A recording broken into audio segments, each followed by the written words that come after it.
Alright. Get some more videos going. I had that terrible flu cold again. I was off this week and I went down to Princess Auto, and interestingly enough, I found Radio Shack solar cells. So I grabbed a set of these. They are from the poor old defunct Radio Shack. So you may see stuff like this showing up around wholesalers and liquidators in your area if you live in North America in particular. So rated at 6 volts, 50 milliamps, as you can see on the back. I have had these out in full bright daylight sun. They will produce about 6.1 to 6.2 volts.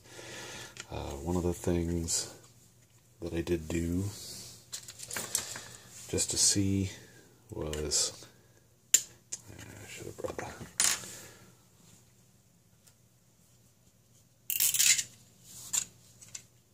Something appropriate to get this off.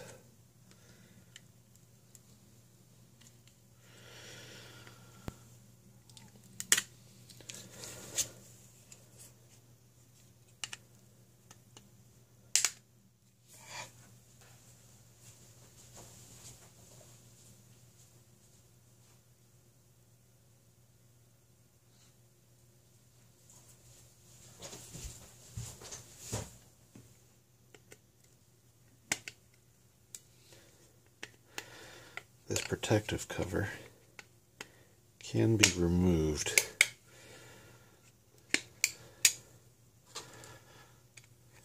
And it exposes the cells completely. Now, if you've got something to protect that would be fine. But even though this does obviously have an impact on the amount of voltage generated, it did cut it by almost 1/4 of a volt with this on. Obviously, if you're going to have this outdoors, you're going to want that on. So, you can see the sticker on the back of the thing is from solarmade.com. I don't know if they're still around or not. I never checked. But you can certainly take a look. They cost me $5 a piece, which I figured was fine. I'm just going to have them around for some project stuff. So anyways, I bought these, $5 each. I'm going to put the next thing I'm going to show you into use with them.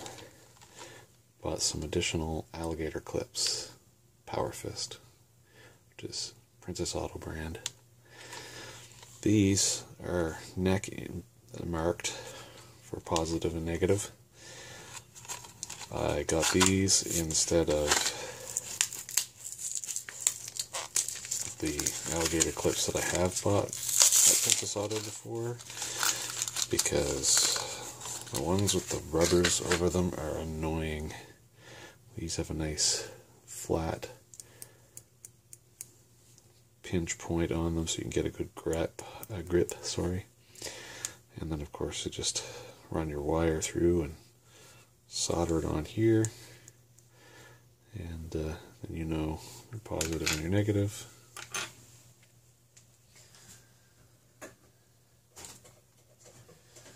My big problem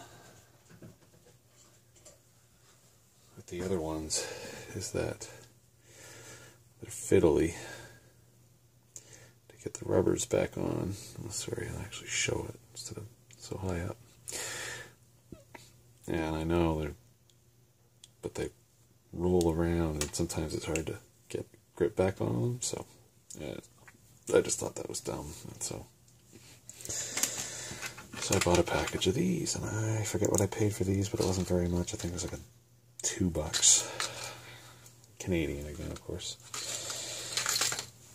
And the other thing I picked up was just some heat shrink tubing, 12 pieces, 2-to-1 shrink ratio. This is 7mm diameter, so this would be good for bigger connections, or if you're looking to bury some components inside some heat shrink tubing. Let's look at the job done for you.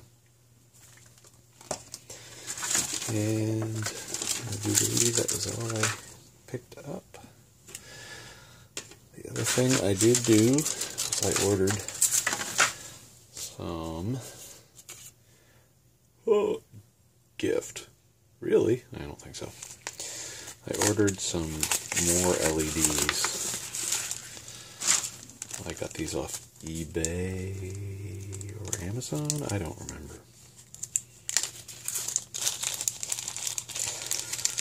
Really cheap. It was like $3 or $4 for a set of 20. These are interesting in that they're a flat top, they look like, but they're not. You can see from the side profile they are kind of concave. And they're reasonable brightness. Of course, this is just for project stuff, so that's all that really matters.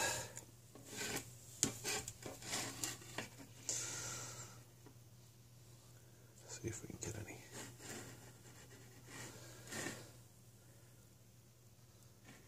Nah, the light's not bright enough. So anyways, pick these up. Never hurts to have LEDs around, especially after, I don't know if I mentioned it in a previous video, while working on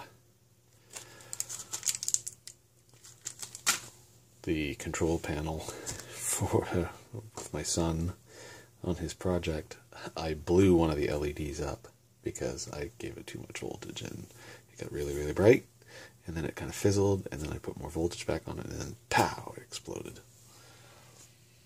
Oh, and I also bought another set of the Helpy Hands alligator clips for these. And in the process, I can show you, this is why I don't use the big rubber bits that came with these if you ever get anything. Because, as you can see,